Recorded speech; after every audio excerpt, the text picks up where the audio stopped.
पिछले कुछ दिनों से पहाड़ का पिथौरागढ़ शहर राष्ट्रीय मीडिया की सुर्खियों में है। ये शहर इससे पहले दिल्ली की मीडिया की नज़रों में आपदा या किसी वीआईपी दौरे की वजह से ही आ पाता था। अगर बारीकी से देखा जाए तो नेशनल मीडिया की इस कवरेज में भी सनसनीबाजी ही है और बेरोजगारी, पब्लिक ट्रांसपोर्ट, आयोजकों के दायित्व जैसे वाजिब सवाल गायब है। नेशनल मीडिया कुछ टेम्परेरी नौकरियों के लिए 20,000 से ज़्यादा लोगों के पहुंच जाने को एक आश्चर्यजनक घटना के तौर पर दिखा रही है, जबकि ये घटना हमारे देश में फैल रही भयानक बेरोजगारी के परिणामों का एक बहुत ही छोटा सा ट्रेलर है। बेरोजगारी की हकीकत उत्तराखंड के ही कुछ आंकड़ों से समझते हैं। 2023 में उत्तराखंड पटवारी और लेखपाल की 563 पोस्ट के लिए करीब 1.5 लाख कैंडिडेट ने आवेदन किया। इसमें से करीब 1 लाख कैंडिडेट ने पेपर दिया। अगर सभी आवेदकों को एक साथ बुलाया जाता तो उसमें पिथौरागढ़ भर्ती से भी भयानक तस्वीर सामने आ सकती थी।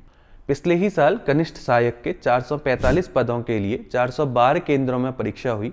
इसमें 1,14,000 कैंडिडेट ने परीक्षा दी, जबकि फॉर्म करीब 1.5 लाख ने भरा। पूरे देश की बात करें तो इसी साल यूपीएससी के प्रीलिम्स देने वाले करीब 13.5 लाख कैंडिडेट थे और पोस्ट थी केवल 1000। अब सवाल यह है कि आखिर इतने युवा सरकारी नौकरी क्यों पाना चाहते हैं?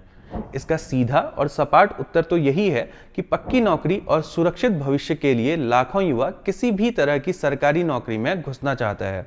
अब सवाल उठता है कि क्या केवल आर्मी की भर्ती में ही ऐसी भीड़ दिखती है?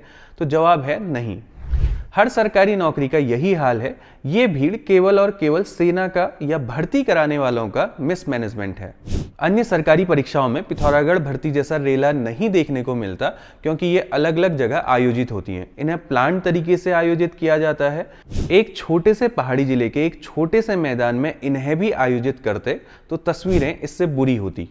पिथौरागढ़ से आने वाली ये तस्वीरें भविष्य के भारत की तस्वीरें हैं, क्योंकि सरकार से नौकरी मांगने पर सलाह दी जाती है कि अपना काम करो, सेल्फ सफिशिएंट बनो, आत्मनिर्भर बनो।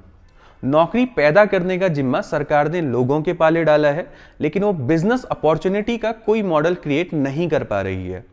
सरकार को सरकारी नौकरी की तैयारी में लगे इन युवाओं का शुक्रगुजार होना चाहिए कि वो उनकी बात मानकर पकौड़े की दुकान नहीं खोल रहे हैं, वरना इतने पकौड़े खाएगा कौन? ये बात भले ही विपक्ष द्वारा सरकार का मजाक उड़ाते हुए कही जाती है, लेकिन ये एक गंभीर प्रश्न है। कोविड के दौरान सरकार की सलाह पर आपके आसपास भी कई सारे खाने से जुड़े बिजनेस खुले होंगे। उनकी आज स्थिति क्या है, आप खुद जाकर देखिए। टाइम्स ऑफ इंडिया की एक रिपोर्ट बताती है कि भारत में सरकारी नौकरी की तैयारी करने वाले अधिकांश मिडिल क्लास और लोअर मिडिल क्लास के लोग हैं। ये वो क्लास है जिसके लिए सरकार के पास कोई पॉलिसी नहीं है। अब उत्तराखंड में डबल इंजन का हाल देखिए। केंद्र सरकार टेरिटोरियल आर्मी की एक भर्ती निकालती है। तय होता है कि झारखंड, मध्य प्रदेश, उत्तर प्रदेश और उत्तराखंड राज्य के लड़कों को टेरिटोरियल आर्मी में भर्ती होने के लिए दौड़ना है उत्तराखंड के पिथौरागढ़ में।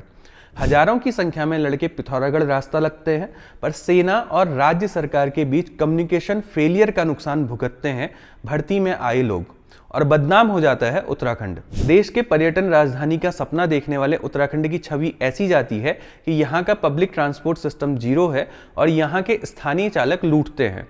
उत्तराखंड के पब्लिक ट्रांसपोर्ट सिस्टम का हाल हम आपको इस वीडियो में बता ही चुके हैं। पर क्या आपने कभी सोचा है कि आर्मी की इन भर्तियों में आने वाले ये लड़के कौन हैं? कौन है ये लड़के एक टेम्परेरी आर्मी भर्ती में जो नौकरी पाना चाहते हैं?